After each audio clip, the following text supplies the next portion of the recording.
So some people out there, talk about Yellow Vest Ireland in relation to being controlled opposition or being funded by Sinn Féin. Now the reality is, you can just look at Yellow Vest Ireland, you know straight away that it's not funded.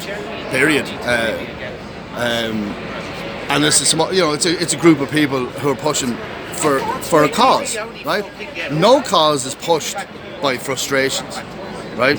So no cause is pushed by anybody who's frustrated and angry, because people will look at that and they say, "Oh my God, I'm staying away from that." A cause is only ever pushed when somebody starts to believe in what you believe in or believe in that cause.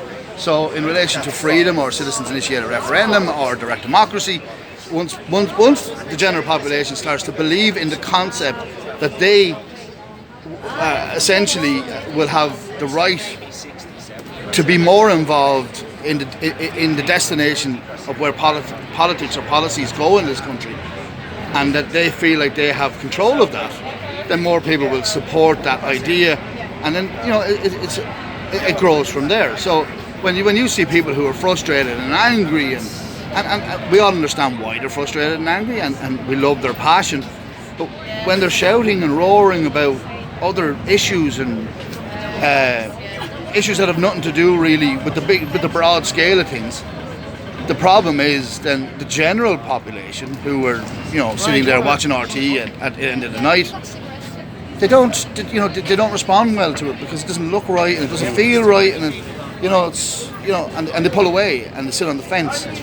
So it's only when movements or causes become popular do they start to work. So what we're offering an alternative to the same old. We're offering an alternative to stamp out corruption. We're offering an alternative where you, the individual or the citizen, has the power to control their destiny. And so the choice is: do you want the same old, or do you want to go with something that you have control over? Simple as, really. So how long is a piece of string? Like, at the end of the day, the leaders of 1916 didn't get up Easter morning and decided they were going to go out and have a row. It took 10 years, or maybe more, on the backs of decades and decades of other freedom fighters and other revolutions and other rebellions, for them to decide to do what they did. And even when they did decide to do what they did, only 4,000 people out, or sorry, 5,000 people out of probably 250,000 members of the Irish Citizens Army and the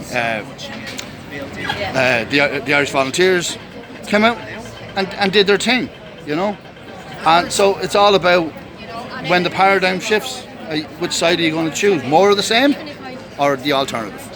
So that's simply it. Is that all right?